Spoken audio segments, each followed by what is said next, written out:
Hello, everybody, and welcome to this International Solar Energy Society webinar. We're just going to wait about 20 seconds to let people log in.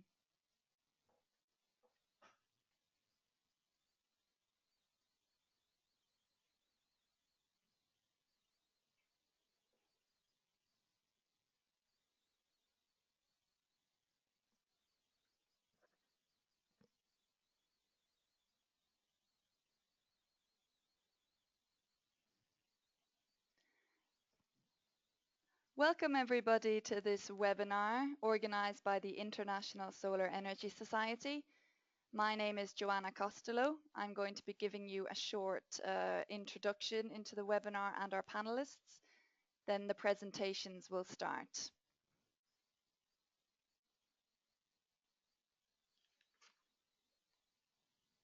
Okay, so thank you very much for registering and joining us today. The webinar will begin shortly and we'll discuss what does the COP21 agreement mean for renewable energies. We have invited 3 expert panelists to speak today. They will share their knowledge with you on this topic. We've also set aside plenty of time for a questions and answers session with your questions. I'm delighted to announce that just under 600 people have registered for this webinar from 72 different countries now all over the world. So we're really looking forward to your participation and especially your questions in the questions and answers session at the end of the webinar.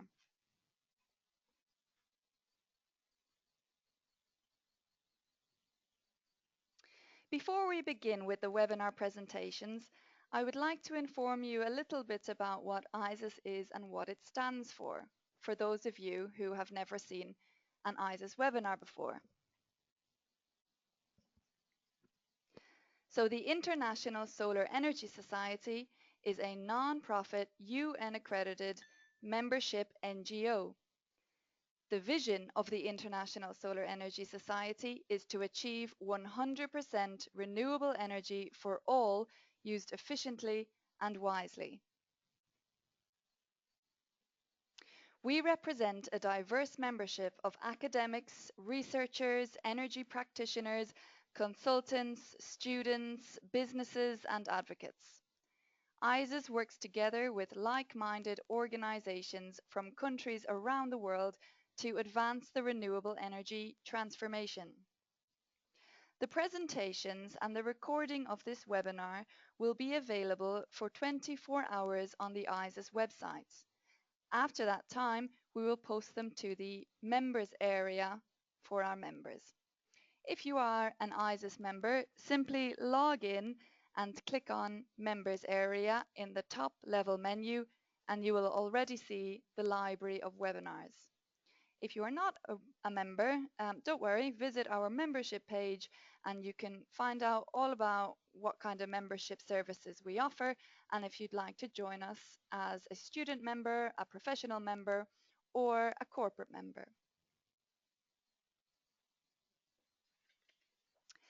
You are very welcome and also encouraged to ask questions at any time throughout the webinar.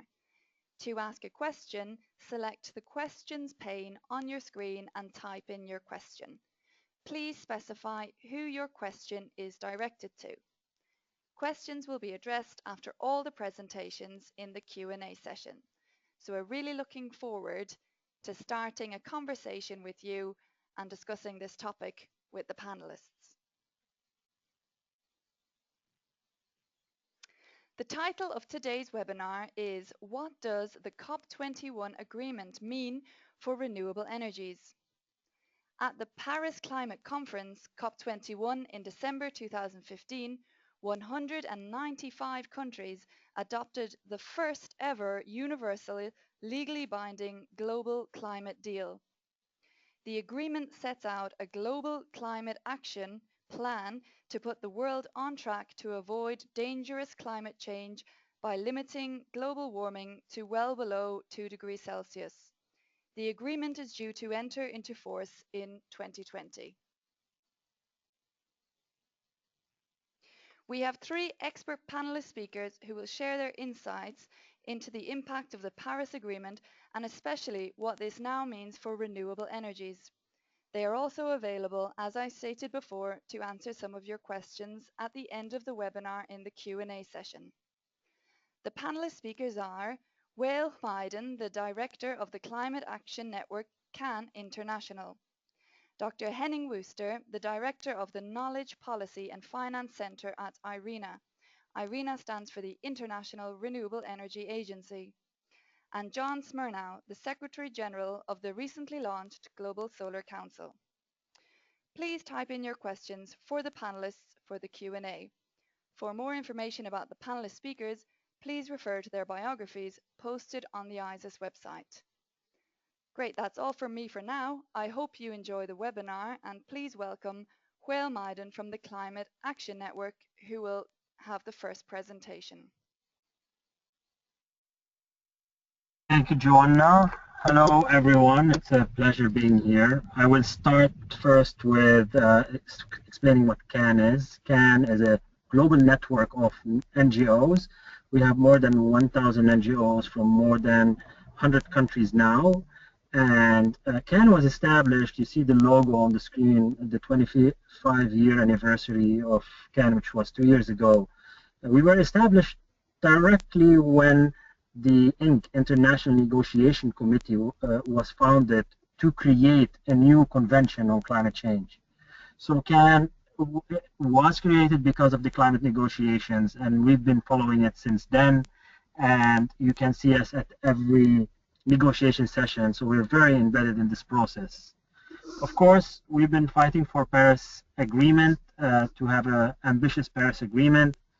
And one of our key asks was to achieve 100% RE by 2050. This was more of a political ask rather than a policy ask. We knew we're not going to achieve such language in the Paris Agreement, but this ask is something that we are building for, and to popularize renewable energy as the solution for climate change. If you look at the climate negotiations, it's technology neutral. They don't refer one solution to another. They talk about reducing emissions in general. Of course, as civil society, we have very clear idea in the CAN community on what we want. We don't believe in a lot of the solutions that are being put forward, for example, nuclear or carbon capture or storage, where they take the emissions from the atmosphere and hide them somewhere. Our best option, of course, is renewable energy, and we believe in the vision of 100% renewable energy by 2050 in the energy sector. So the aim of the campaign towards Paris was to mainstream renewable energy and put it on a higher pedestal than the other technologies as a solution to climate change. And although we didn't get any clear language in the Paris Agreement about renewable energy, supporting renewable energy, everyone agrees that the campaign, the 100% renewable energy campaign, created a lot of push for renewable energy inside and outside the negotiations. And we had a multitude of actors joining this ask, from businesses to local authorities and cities to different constituencies and NGOs, of course. But what did we get out of COP21 or the Paris Agreement? There are a lot of things that are very valuable for the renewable energy industry. First, on the temperature goal, we've got one step beyond the 2 degrees temperature goal to keep temperature well below 2 degrees above pre-industrial level. And actually, we're pushing for 1.5. And the reason for this, the impacts of 1.5 are already scary enough. And the 2-degree target by itself was already put us in a very dangerous zone. So actually, the world in Paris agreed that they're going to try their best to stay below 1.5 C temperature increase, global temperature increase.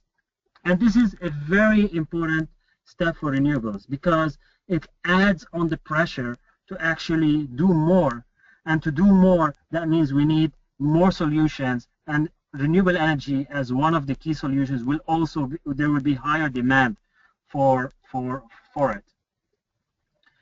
So if we want to translate this into what does it mean to actually renewable energy and effort in general, although we did have a recognition for the 1.5, we see it's still not clear exactly.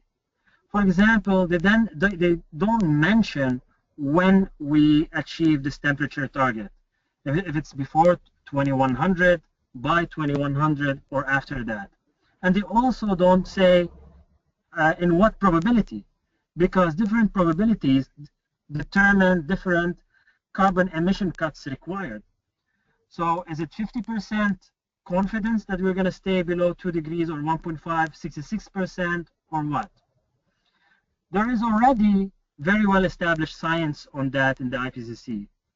But in addition to the 1.5 that we've got, recognition of 1.5 that we got in the Paris Agreement, there's another article that even takes that further, which talks, in Article 4, talks about peaking emissions as soon as possible and rapidly reduce that until we achieve a balance between anthropogenic emissions by sources and removals by sinks of greenhouse gases in the second half of the century. This means that between 2050 and 2100, we need to achieve net zero emissions of all greenhouse gases. We never had such a language before. We never had a target for emission reductions when we finally achieve zero, and Paris delivered that. So if you put Article 2 about the 1.5, recognition of 1.5, and Article 4 about achieving zero emissions between 2050 and 2100 in the second half of the century, and you try to reconciliate these two, this means if we want to have a confidence of staying below 1.5 with a confidence level of 50%, we need to we need to achieve net zero emissions around 2070. So it's not any time in the second half of the century. It should be by 2070 or before. Otherwise, the probability of achieving or staying below 1.5 will be less than 50%. If we're going to achieve this ambitious target of net zero emissions by 2070, all scientists agree that it's easier to achieve net zero emissions in the energy sector. And this translates also to net zero emissions by 2050 in the energy sector. Therefore, for us as civil society which has been asking for 100% renewable energy by 2050, the long-term mitigation goals that came out of the Paris Agreement, we feel is in line with our ask.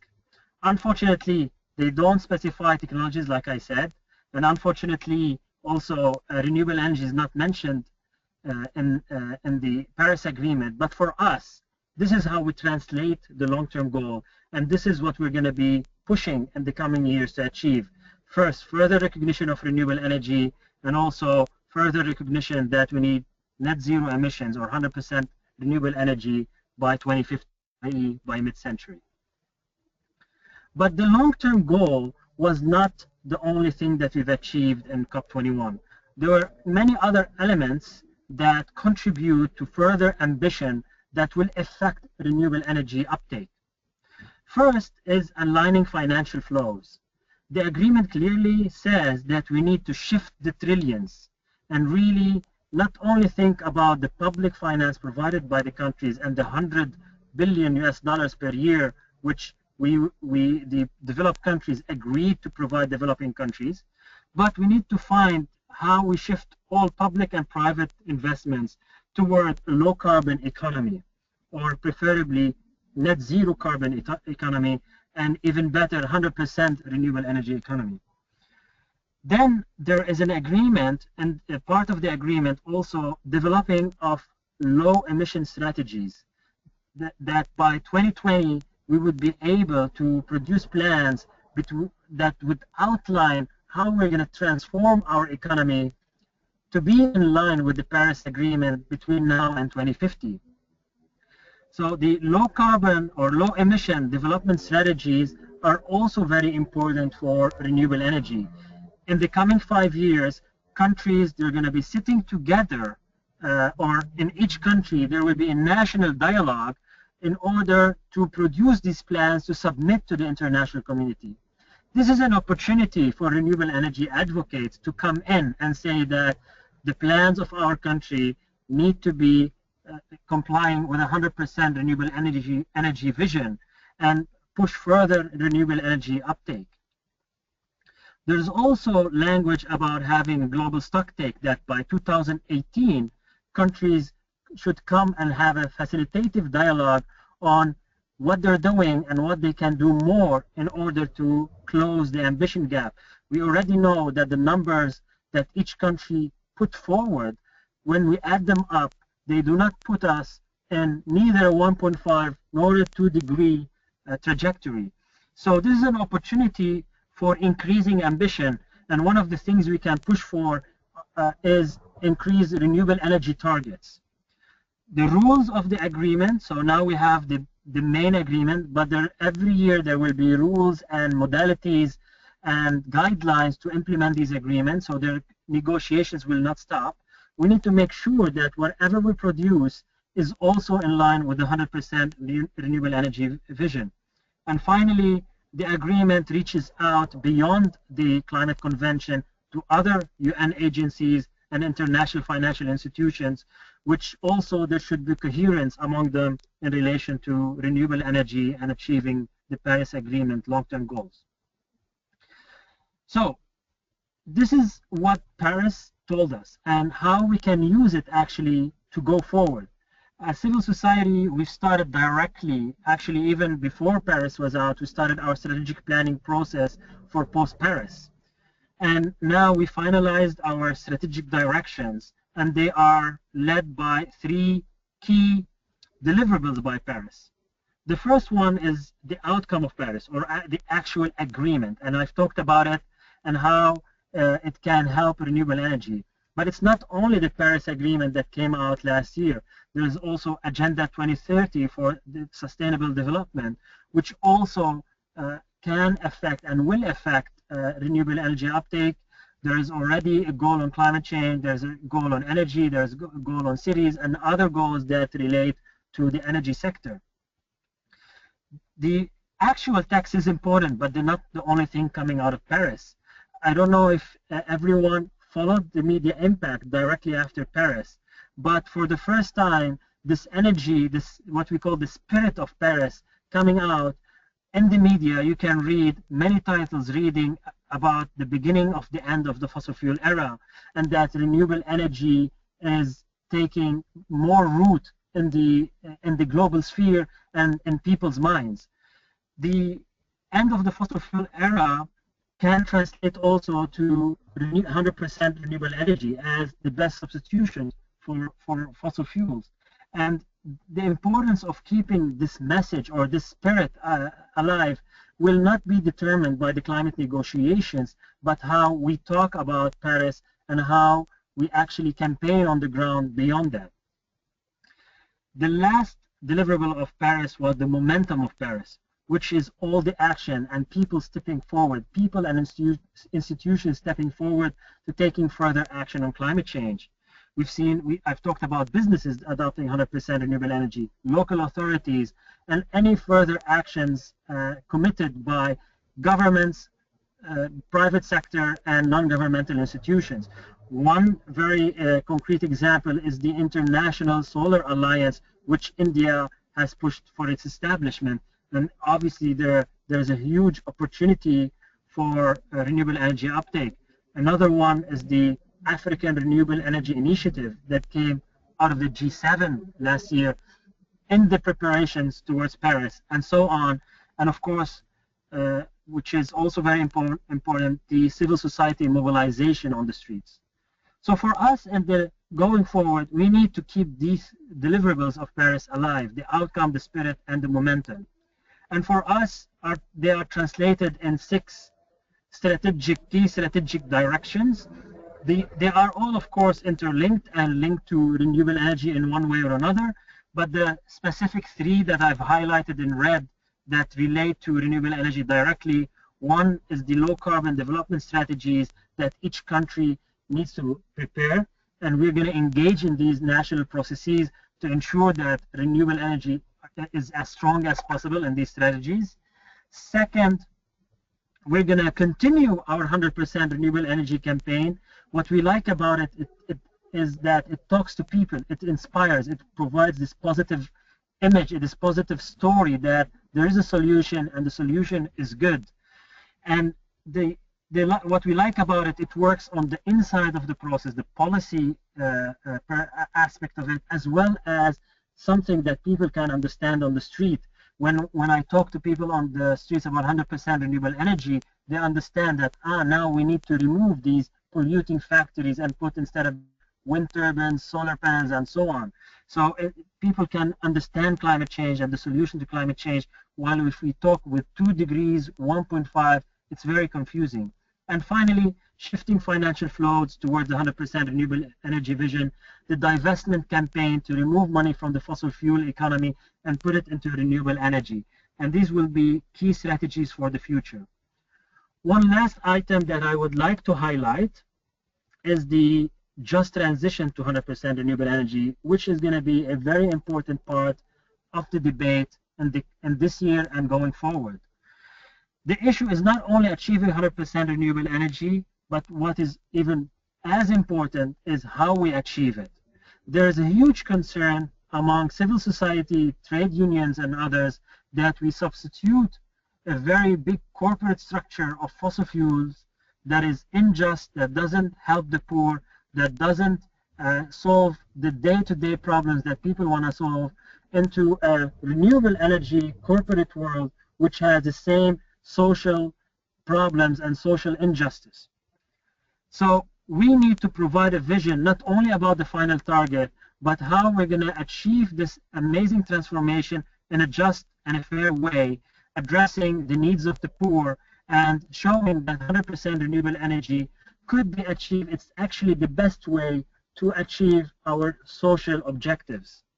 And just this week, CAFOD, Christian Aid, and ODI put forward a paper showing how actually coal does not help extreme poverty, and actually it will regress. This is one of the key arguments that fossil fuels are needed for poverty, to alleviate poverty, but now we're providing the opposite information, showing that renewable energy is a solution that the poor need. Another part of the just transition is the issue of the unions, and we need to have the unions on our side. They already want to fight climate change. The International Trade Union Confederation says there are no jobs on a dead planet, but they haven't yet signed up on the 100% renewable energy vision. And the reason is that the fossil fuel industry is very well unionized, and they see a lot of benefits for their workers there. To get the unions on our side, the renewable energy industry needs to work closely with the unions in order to have them on board, and this will be a very big push forward to achieve 100% renewable energy vision. So this is my presentation. Thank you, everyone. Thank you very much, Will, for your inspiring presentation. If you, the audience, have any questions you'd like to ask for Will Meiden to answer from the Climate Action Network, please just type in your questions and we'll get to them during the Q&A session. So thank you very much, Will. On to our next speaker is Dr. Henning Wooster from the International Renewable Energy Agency. He is the director of the Knowledge, Policy and Finance Center there at IRENA. So welcome, Henning, and we look forward to your presentation. Thank you very much, Joanna, and good afternoon or good morning to everybody, depending on where you are. It's really very timely to organize this webinar on this topic 2 months after Paris. So I want to congratulate the organizers for doing that, and I'm very pleased to follow Wael, who has already, I think, set the scene in a good way, or in highlighting the importance of the Paris COP21 conference.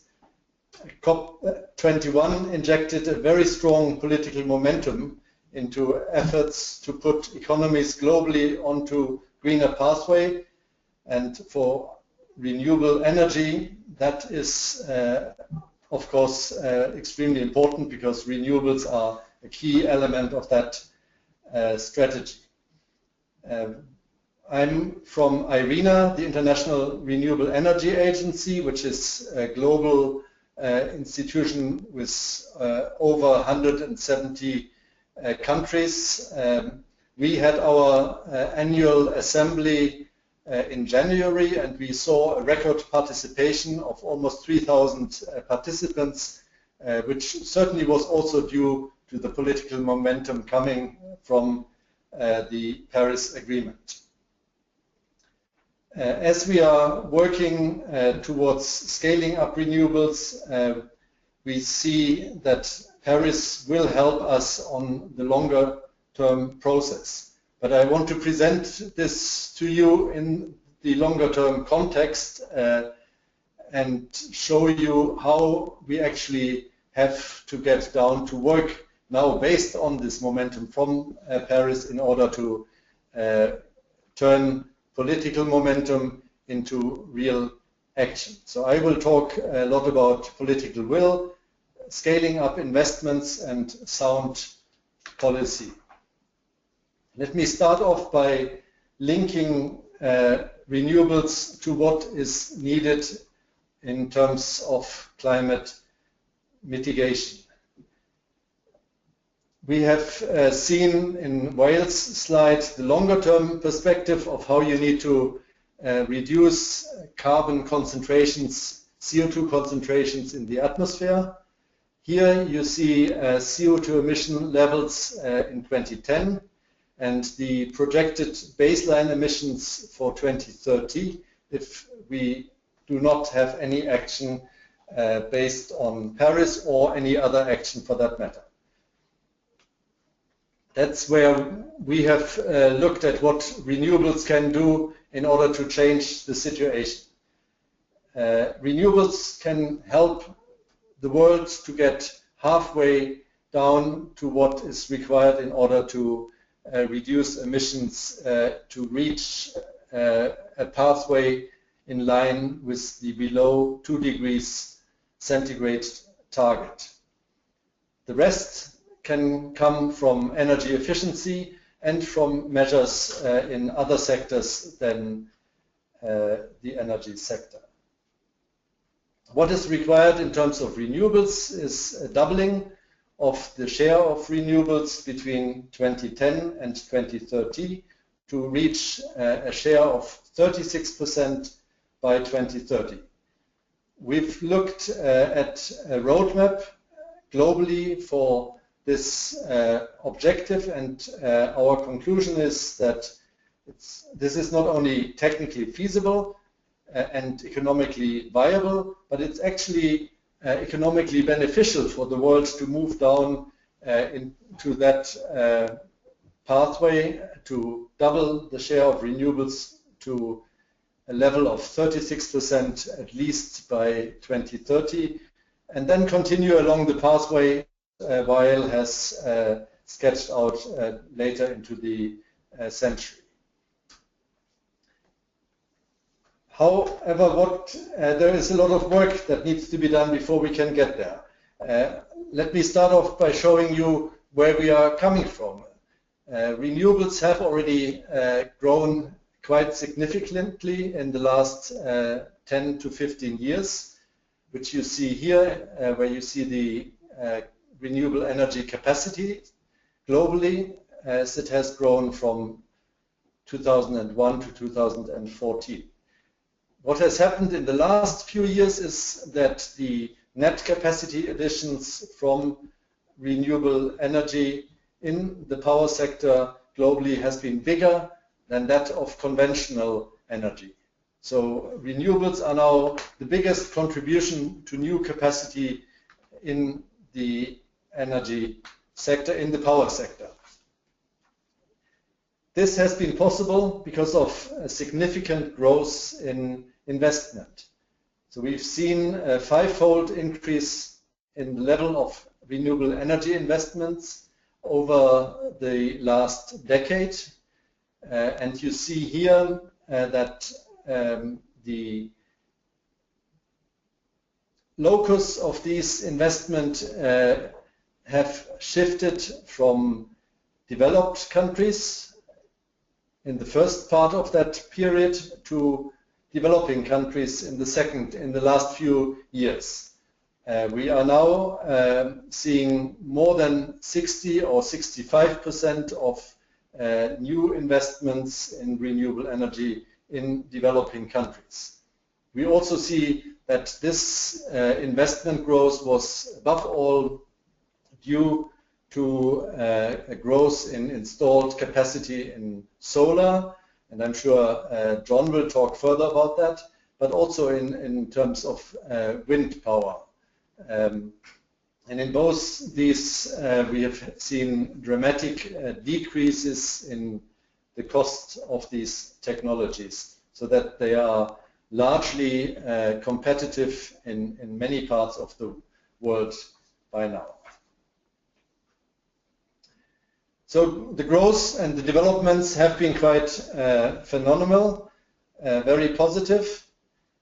But in order to achieve the doubling target that I spoke about earlier, in order to achieve this contribution by renewables to the climate objectives worldwide, to getting the world to below 2-degree pathway, global investment in renewables needs to grow much further.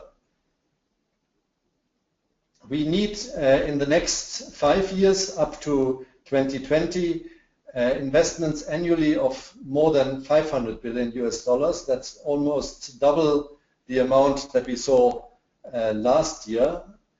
And we need then to scale up investments even further to $900 billion US annually in the decade up to 2030. The current projected business as usual, which are the red dots that you see here on this graph, will not get us where we need to go.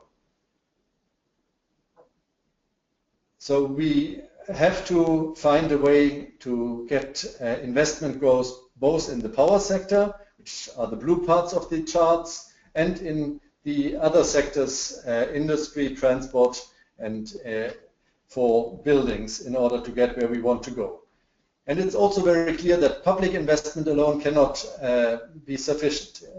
What is needed is to mobilize private investors at scale, and that has to be both in developed and developing countries. So this requires political leadership and good, sound policy frameworks, which is what I will talk about now. Just to put it in perspective, what Paris has done has been extremely helpful. It has helped to set the signal where we want to go, but alone it will not be sufficient. Let me illustrate that point with just with two figures. Immediately after the conclusion of the Paris Agreement, we saw stock prices for solar companies in the US rise by 3%. A few days later, we had the announcement of the extension of the US federal investment tax credits for solar power, and then stock prices rose by some 30%. So that is an illustration that the Paris Agreement alone is not sufficiently convincing to industry. It has to be backed up and followed up by strong policies. So that's the work ahead of us now. We are already quite some way down that pathway. So we've seen over the last 10 years many countries pick up renewables and define some form of renewable energy target. Here you see a map showing countries in the world 2005 and 2015. And you see the tremendous growth in terms of renewable energy targets globally from 43 to 164 countries last year. We will certainly see the climate process and the Paris Agreement help to also fill some of the last white dots on this map. So that's the good news. When you look, however, then more detailed into what we have in terms of targets in the submitted, intended, nationally determined contributions, then we see a very diverse picture.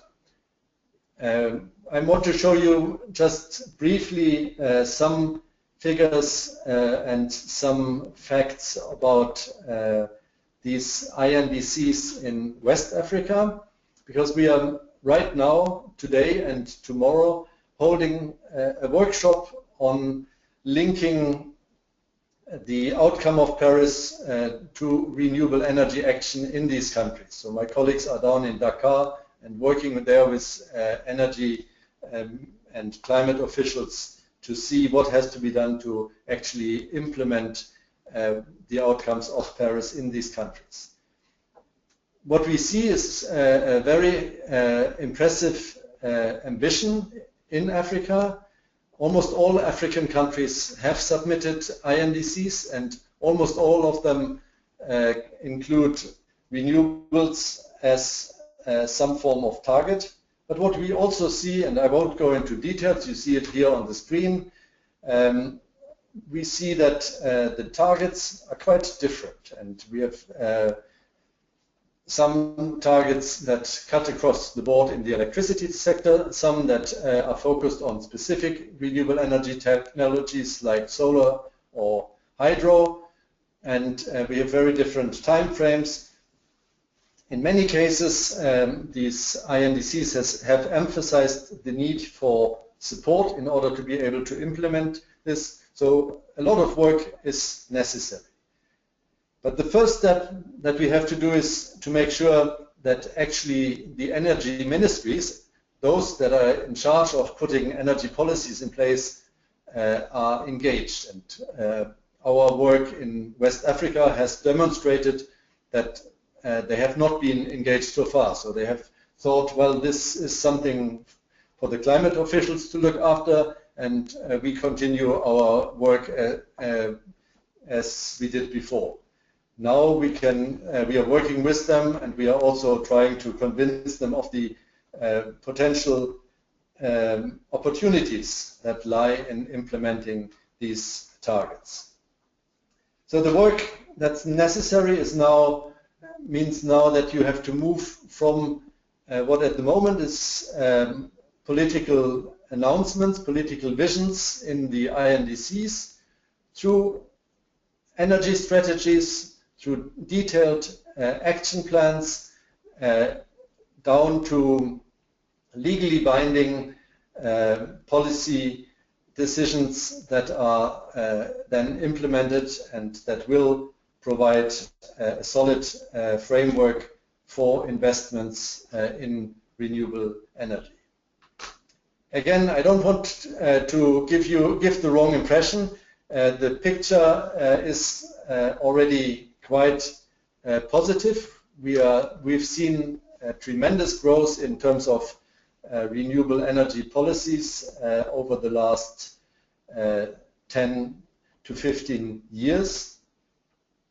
The number of countries that have adopted policy schemes has rapidly increased, as you can see here. These are three different forms of policy that are adequate for different policy targets.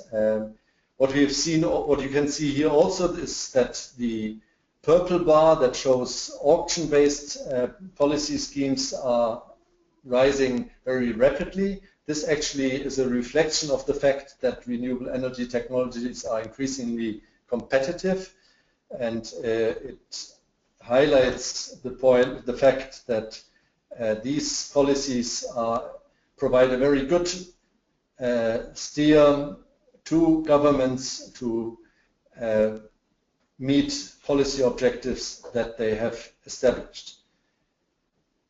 What is important is that policies are clear, they are transparent, and they provide stability that investors that are putting investments for a 20 to 40 year time period into these installations are satisfied with. And I'm again sure that John will talk about this further. So let me conclude with a few concluding remarks to highlight some of the points. First of all, to underline that Paris has been extremely helpful in showing the direction of travel. Nobody out there can now deny that the world is on a pathway towards decarbonization. We will see a movement towards increasing shares of renewable. What is important is that this has to happen rapidly. A lot has to happen before 2020.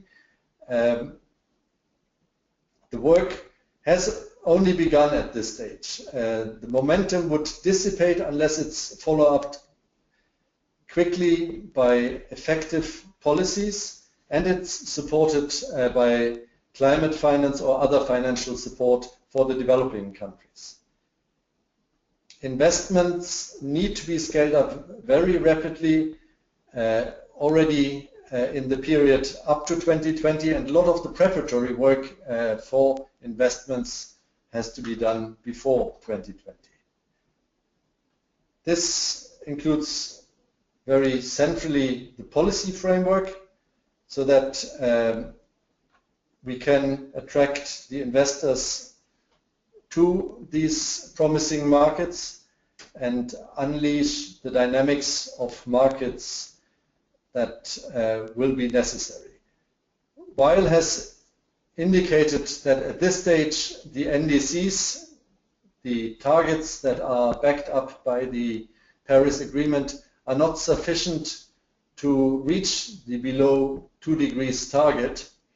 But I think that's not the biggest concern we should have at the moment. If we are able to move down that pathway of putting in place policies, we can unleash market dynamics that can very well accelerate a process. And we've seen with the 5-fold increase over the last 10 years in renewables that this is actually possible. Thank you. Thank you very much, Henning, for that very informative and interesting presentation and on the work of IRENA.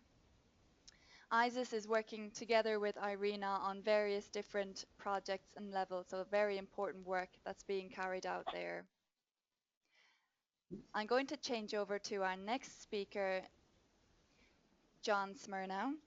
John Smirnow is the Secretary General of the Global Solar Council, which was recently launched at COP21 in Paris, and of which ISIS is a founding member.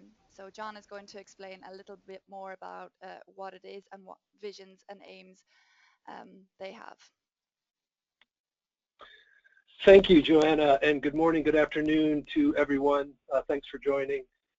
And Joanna, thanks for inviting me to this presentation.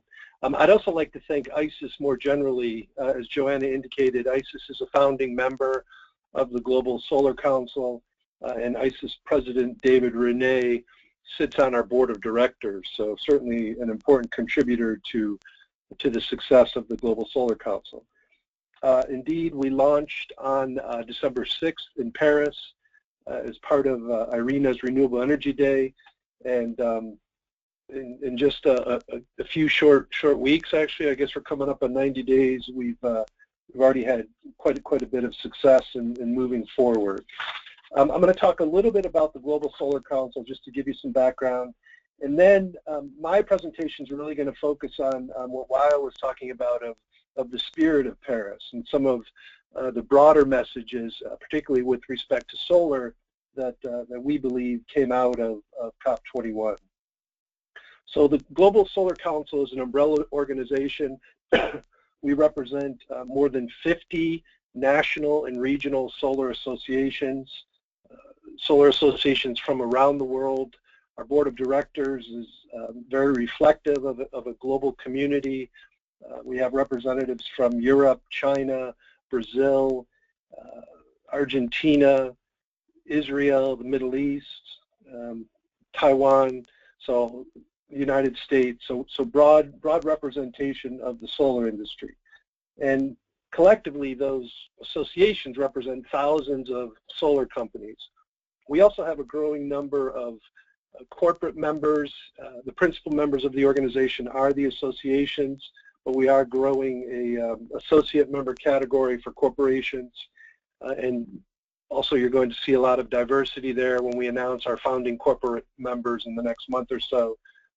Unilever, SolarEdge, REC, Canadian Solar, for example. So very much representative of the global solar industry. In this, our inaugural year, we're going to focus on two key action items. One is to develop a couple key partnerships.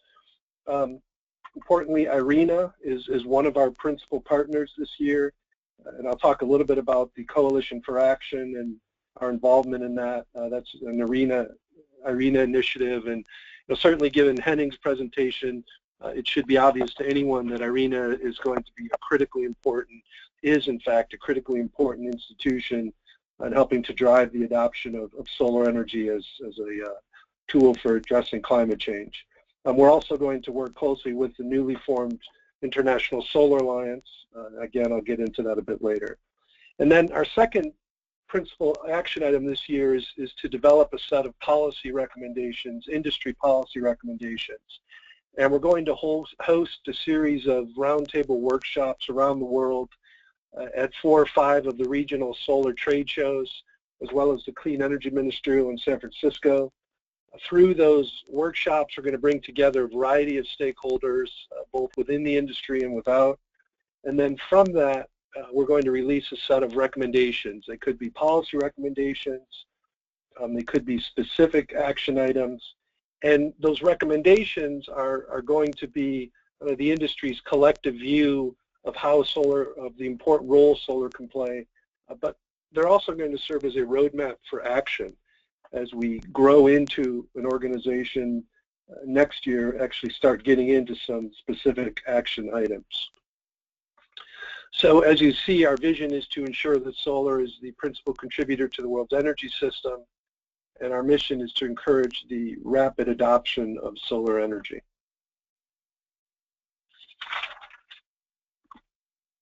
So there are 3, we believe, high-level takeaways or 3 broader messages that came out of COP21, particularly with respect to solar. First, the importance of solar.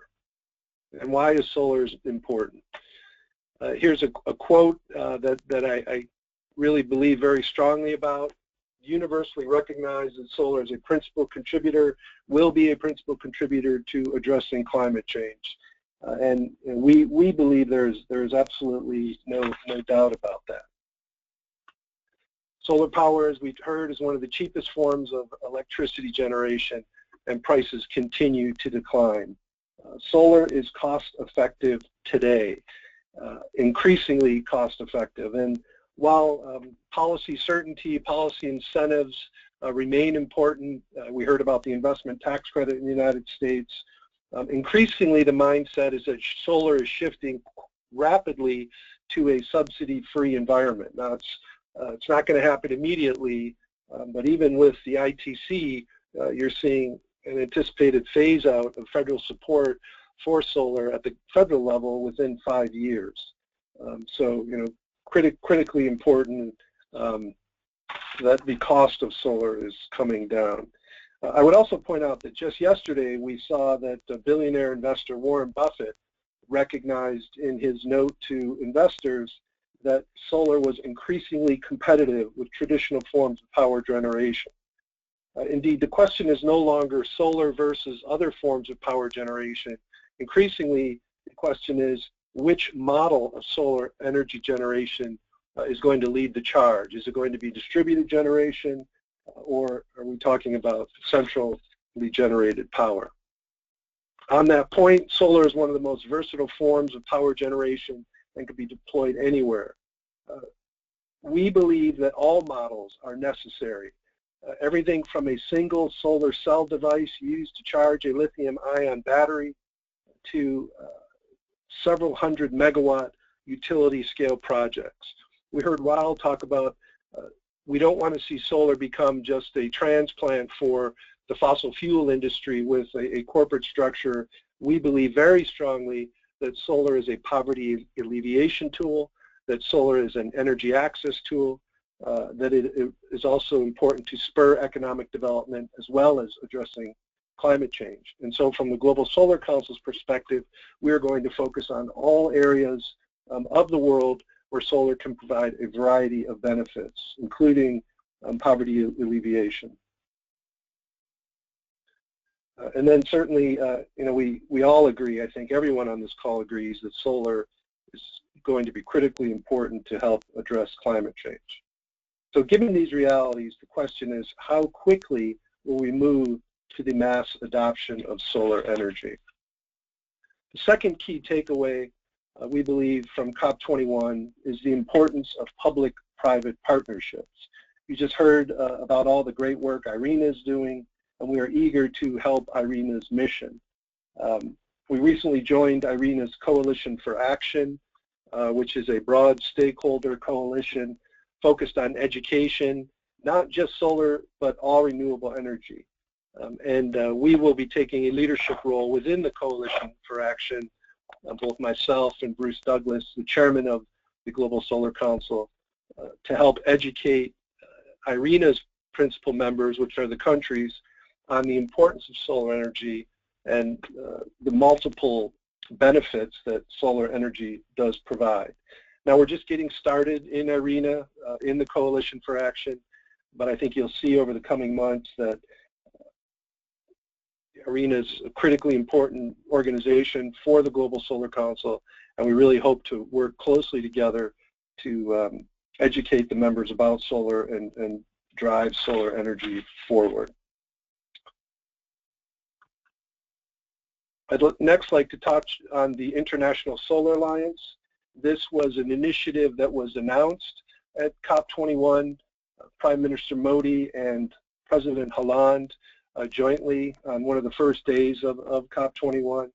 And the International Solar Alliance really, I think, is focused on, first and foremost, getting solar energy to developing countries and finding a way to get solar energy to the Sunbelt countries, and not just focus on the big, large-scale commercial utility, but really getting down at the local level where solar can really be an important driver of poverty alleviation. And we hope that the International Solar Alliance will be another one of our key members. I was in India a couple weeks ago meeting with senior officials from the Ministry for New and Renewable Energy who are leading the charge on the International Solar Alliance.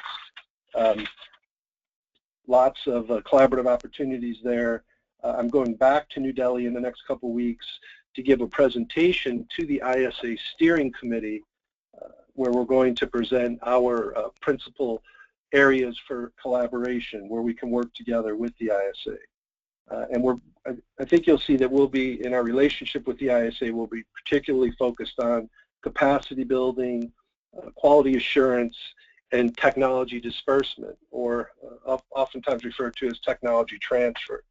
And the goal there is to get the technologies as they're developed into the hands of developing countries or countries where those technologies don't exist to help advance the rapid adoption of solar energy. And we're also going to work through the International Solar Alliance with the Terawatt Initiative. This was an initiative that was announced on the same stage when the International Solar Alliance was announced. And the Terawatt Initiative is really going to be focused on spurring the investments necessary. Their goal is to raise $1 trillion for renewable energy.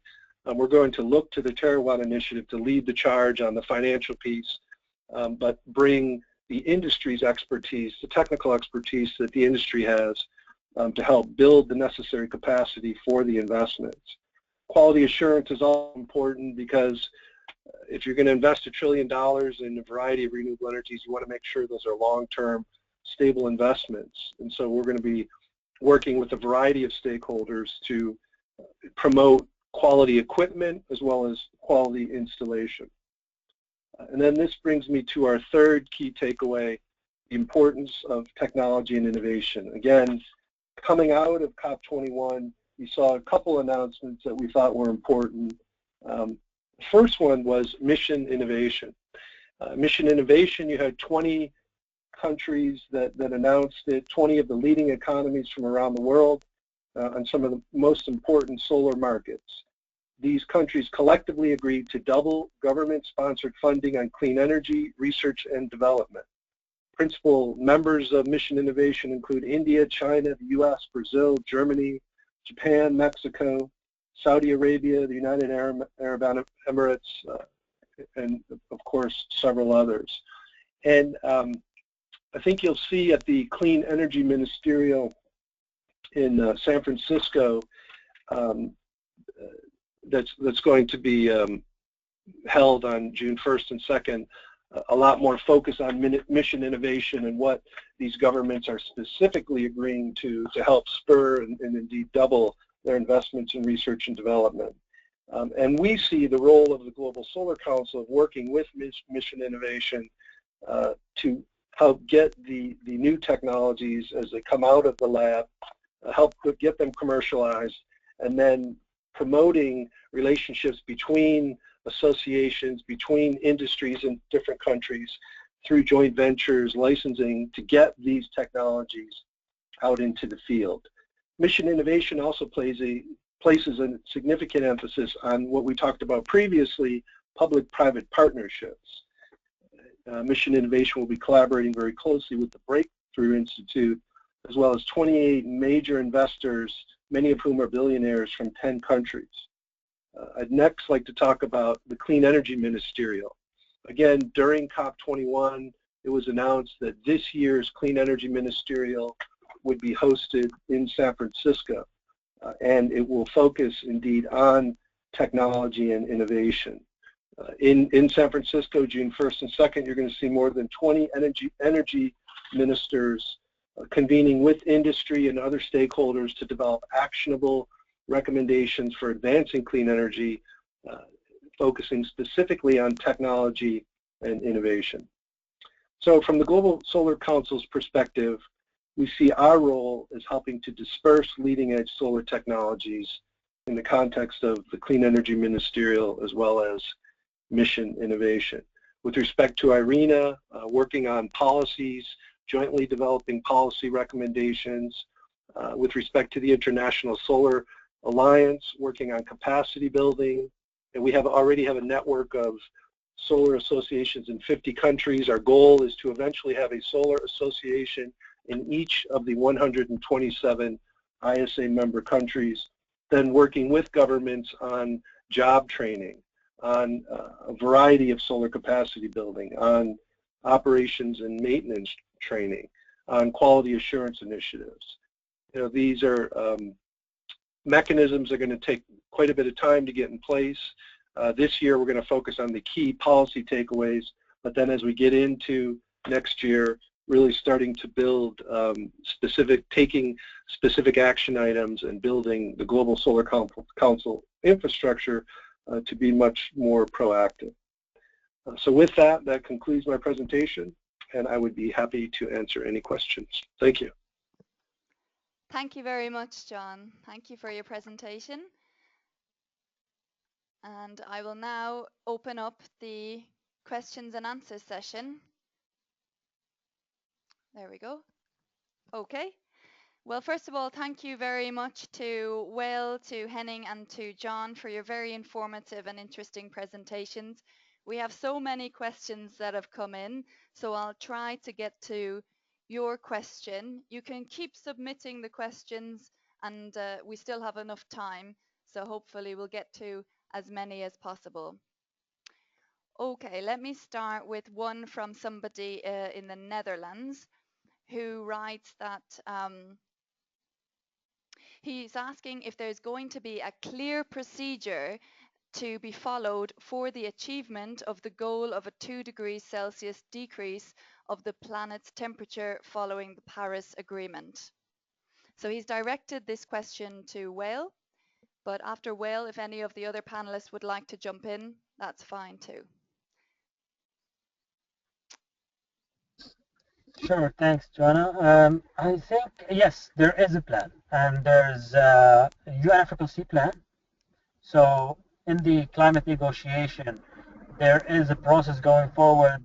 There are already documents on how to take it forward. There's a work program coming out of the Paris discussion. So it wasn't only the Paris Agreement that was negotiated, but also a lot of other decisions to follow up on the agreement and a work program towards the next COP in Morocco, which is in November this year. And this is only the UNFCCC. But there is also work program in different UN fora, such as the SDGs or the Agenda 2030, as well as on the G7, G20, and other non-UN bodies. Then you have us, civil society, and other actors who've been engaged are putting the work to implement Paris and go beyond Paris even and increase ambition. This is something we've learned from Copenhagen. We did not prepare for the moment post-Copenhagen, and this was part of the problem. For Paris, we've all prepared and already put an outline of our plans, which we finalized after Paris, but we've been talking about what we're going to be doing after Paris since March 2015.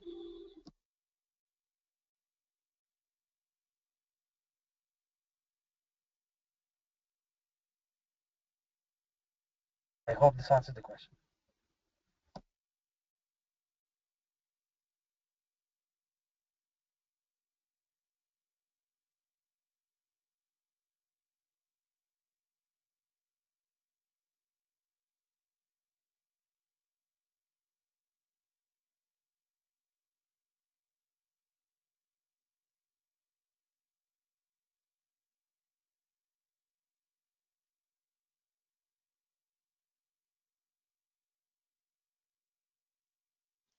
Oh, sorry, I just realized my microphone was actually muted, so I'll read that question again. Sorry.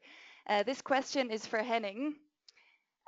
It's regarding the decrease in the price of renewable energy generation and if there is still a need for government subsidies for the renewable energy sector.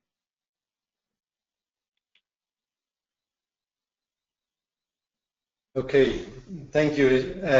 And I unmute my microphone before I speak. Sorry about that. No, it's a very good question.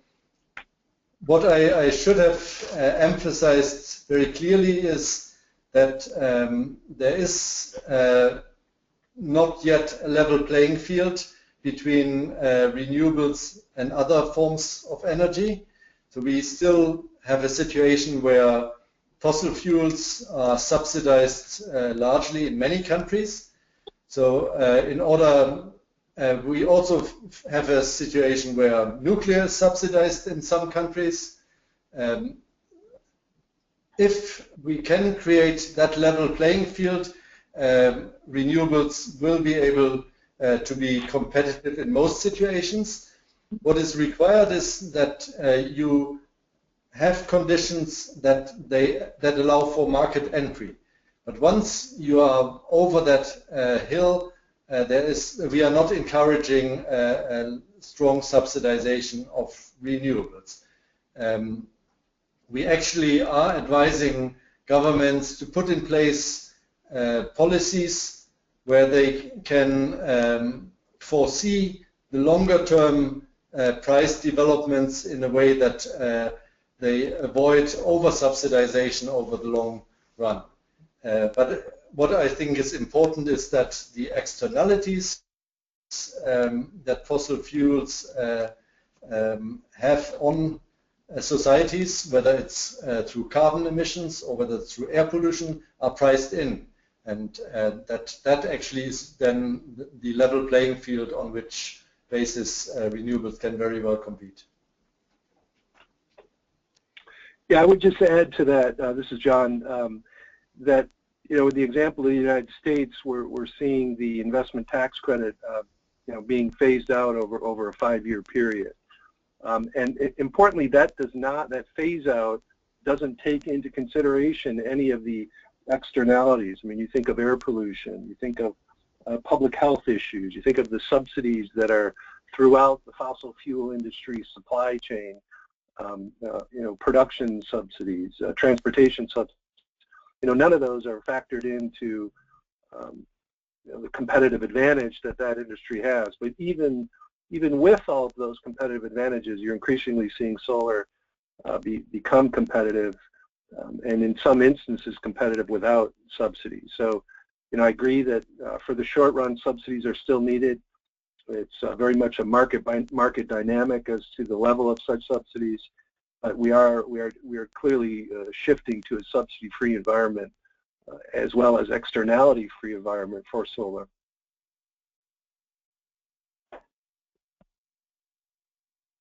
Thank you very much. Here we have another question regarding the population development from rural into urban environments. What kind of effect will this have on the plans for renewable energy, and will this be hindering or helping the renewable energy transformation?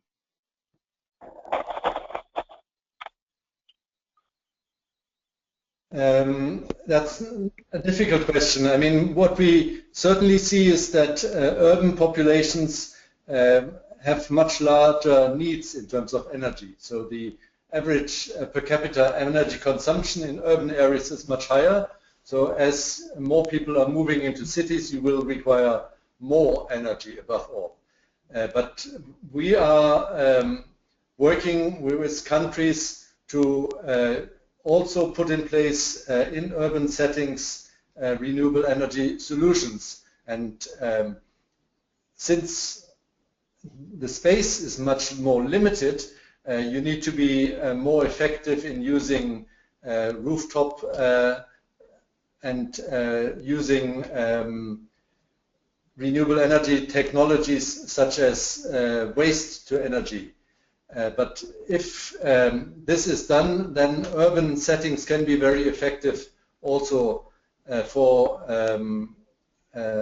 renewables.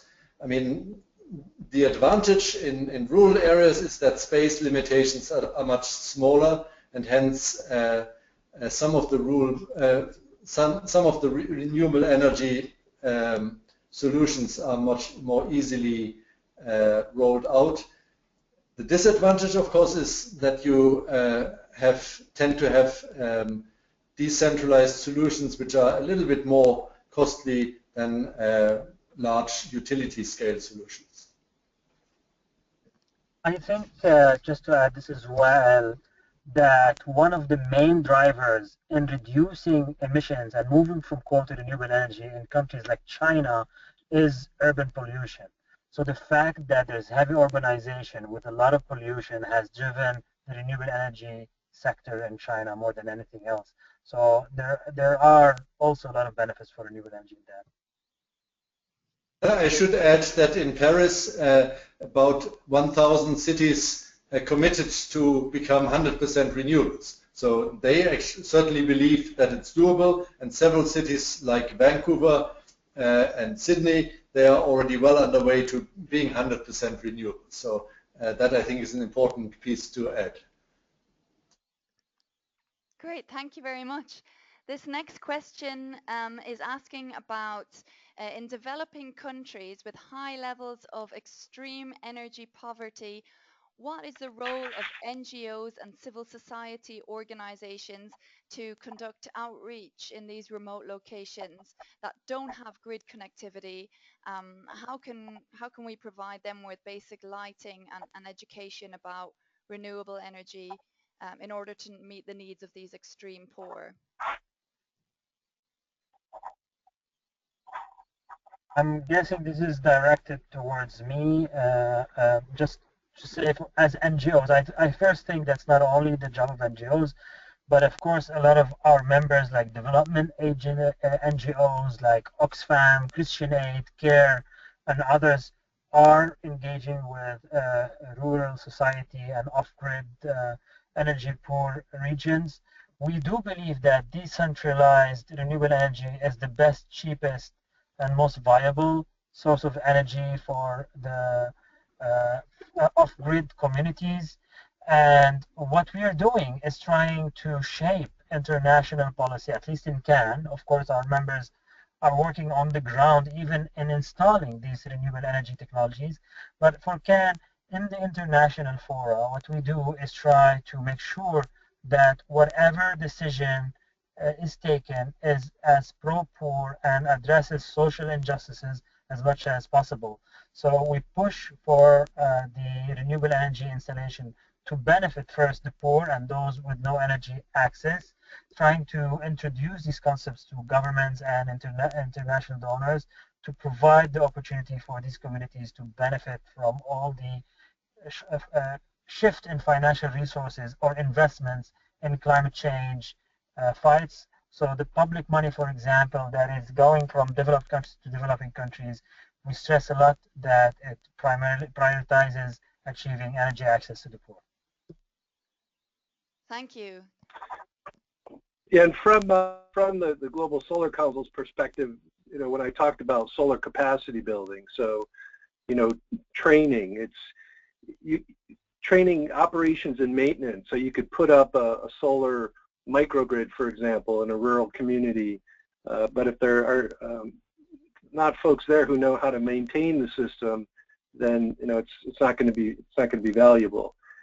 Also, helping to develop new business models for renewable communities. So working with the development agencies to get solar installations into the rural communities, but also develop new business models so companies are willing to invest long-term in those projects.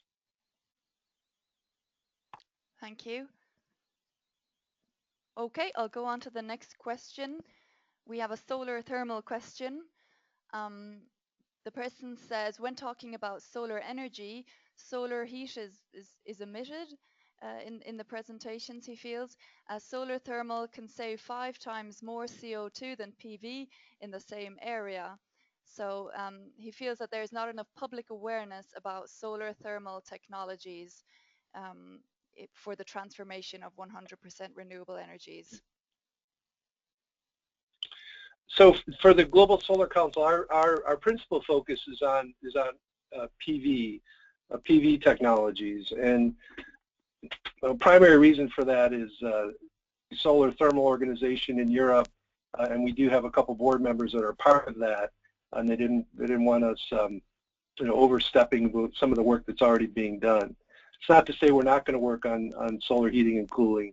But for our purposes, PV is the principal focus, as well as some of the concentrated solar technologies.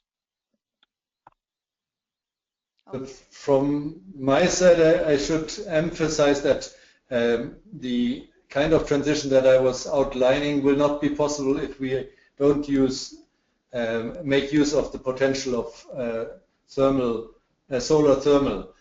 So, there's a lot happening in that area. I mean, a lot of policies are put in place to require new buildings to have solar water heaters. Egypt has just put in place legislation to that effect. Many other African countries have such legislation in place. And when you talk about urban settings, which we did just before, then there's a huge potential for solar water heaters to make a big contribution. Sometimes you have electricity use of 5 to 10% just for water heating, and it's waste to use electricity for that if you can do it with a solar water heater. So I would fully support the person who asked the question that this is an important aspect. And certainly in the investment figures that I showed, you see that heating and cooling is an important contribution to scaling up. Absolutely. From the point of ISIS, I also agree with that solar thermal is absolutely vital to the transformation. And ISIS has become a sponsoring organization of the Solar Heating and Cooling program, and will also feature solar thermal prominently in our next upcoming conference, the Eurosun 2016. So if you have a look at that to get some more information as well. Okay, well then I'll go on to our next question. This person asks about the about hydropower and where that plays in the mix, and if it's still recognized as a sustainable renewable energy.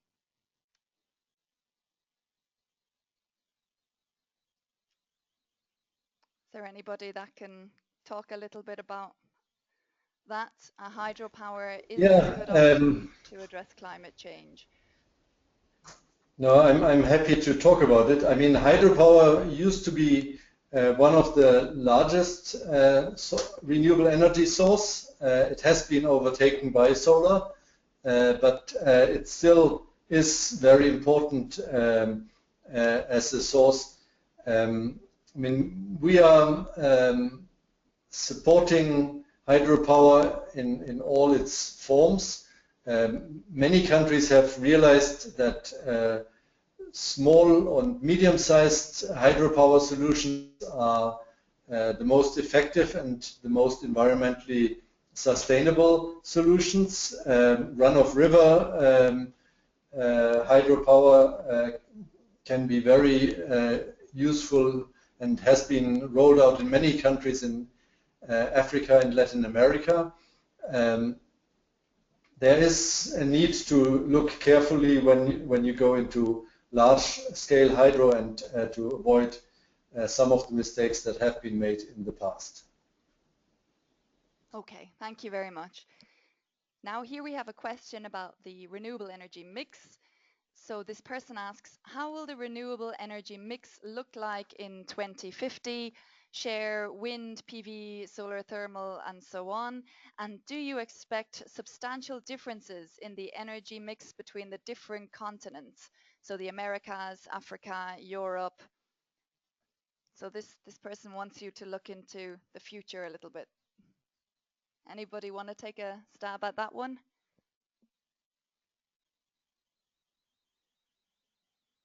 I guess we would, we believe that solar is going to be the principal source of electricity generation come 2050. I do think you'll see a mix, certainly where wind is more prevalent. You're going to see wind, and wind is probably today the most cost-effective of the renewable technologies, other than just on a pure cost basis if you don't factor in decommissioning hydroelectric. So we're going to see more wind, but given its modularity, the ability to be installed pretty much anywhere, and efficiencies going up, costs coming down, we fully expect solar to really take a dominant role over time.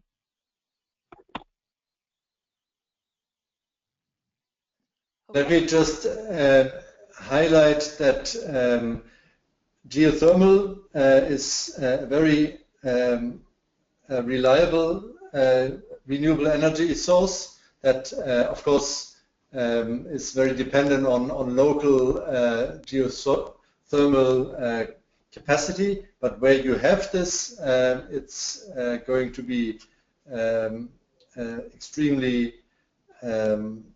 helpful, and we are seeing that increasingly. So geothermal is probably the most disruptive of the technologies, because it depends where you are, whether you can actually use it. I think solar we will see more globally rolled out in on all continents. Wind will be also a global technology, but it depends very much on local conditions, whether it's effective or not. The other one that I think is important to highlight, especially when you look beyond the power sector, is bioenergy, and I think we will see a significant increase in new bioenergy technologies based on waste and residues to fill some of the gaps that other technologies cannot fill at this stage. Thank you. Here we have a question directed to Whale. This person asks, do you think that COP22, so the next COP, will include a more binding text that obliges countries to shift to renewable energies to shift to renewable energies? So in the coming COPs, there will be no binding agreement being negotiated. So when an agreement comes out, like the Paris Agreement or what they try to do in Copenhagen, they agree, there's an agreement that we're going to be working on for a comprehensive, legally binding agreement. And this is what we got in Paris. What we will get are decisions. But I don't think the bindingness of the agreement matters, because what makes it really binding or not is the compliance mechanism, i.e., how will you be, if you don't implement the agreement, what will happen? And even if it's legally binding, if it's a treaty, even if it's a protocol, and the government doesn't do it, if there is no internal mechanism, such as being a law, and if you break the law, then people can sue the government for it, the international community cannot really take big actions to do economic sanctions or something like that. We can only succeed by having agreements that really governments and people and businesses buy to. And this is the only thing to fight climate change. This is a problem with climate change. We need to solve climate change. We need everybody on board, because we want to change everything. This is the saying we have in the movement: to change everything, you need everyone. And everyone has to buy into this vision. And that's why actually it has been so hard to solve climate change, because there's still not everyone on board. But what we saw out of Paris is that there is unprecedented willingness to solve climate change. And we are confident that if we continue the momentum, we will be able to make it happen. The decisions that are going to happen in Morocco will be important for the implementation of Paris, although not legally binding. And actually, as civil society, how binding is the agreement we did not fight for in Paris, because we didn't look at it as a critical issue. We wanted the right text, the right language, and how binding it is was a secondary issue, since the nature of implementation lies in the hearts of the individuals who are going to be implementing it, and not in the fear of not implementing it. Thank you. Okay, great. We have our last question, which I think is a nice question to round up our conversation that we've been having with you today. And this person is asking, he says, first of all, great presentations. And then he asks, do you think we're seeing the start of the climate revolution? Are you optimistic that the new architecture that emerged in Paris, and of which your groups are important elements, can it drive the rapid transition to renewable energies? So if maybe the three of you would like to answer that one about the climate revolution. Sure. I can start. The thing with the revolutions, if it starts, doesn't mean it's going to succeed. I do think we've started the climate revolution, and it's not only a climate revolution, it's an economic revolution, it's an energy revolution, it's a transformational revolution. But we've seen, I come from the Arab region, and revolutions don't always lead to the desired outcome. So the challenge is not only starting the revolution, but also sustaining it and taking it in the right direction, going back to the issue of just transition and the need to have provide a vision that not only the final target show it's good, but also the process getting there is good. And it is a revolution over the decades. It's not something we start now. It can die in 5 years, so we have to sustain it for 5 years and beyond, all the way until we achieve 100% renewable energy.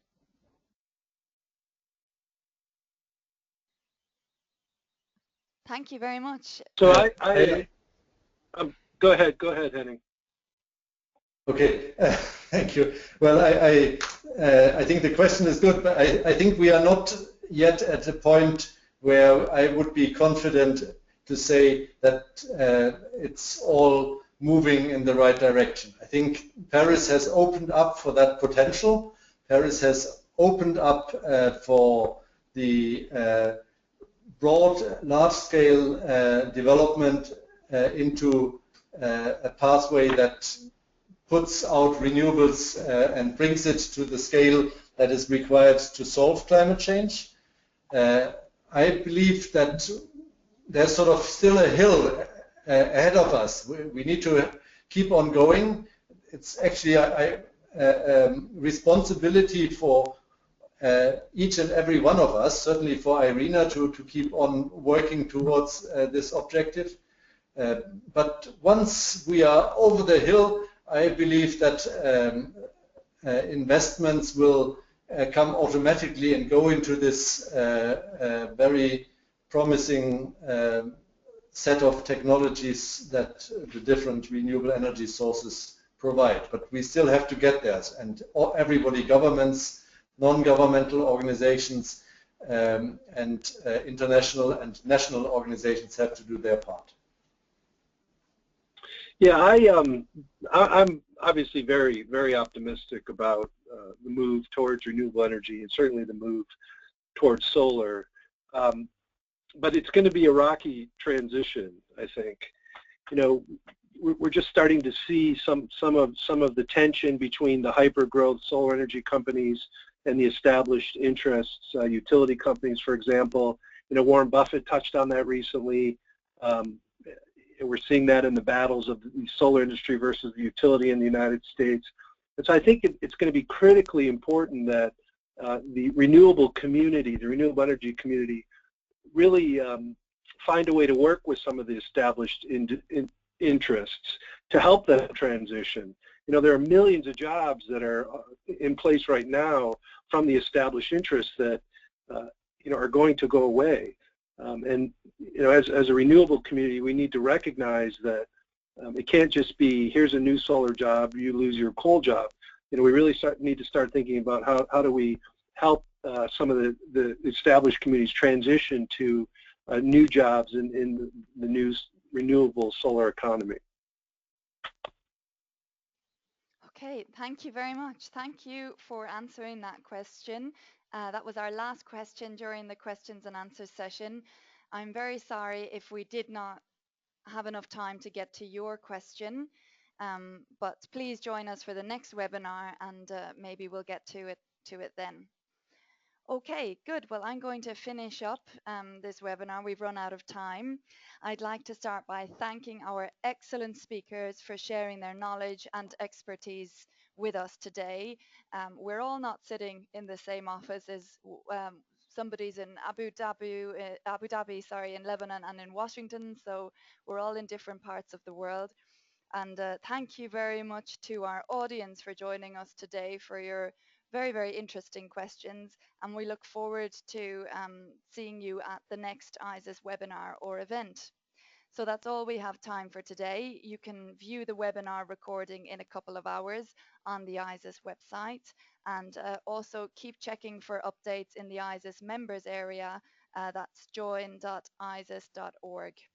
I wish you all a lovely start to the day or afternoon or lunchtime, whatever time it is in your part of the world, and see you next time.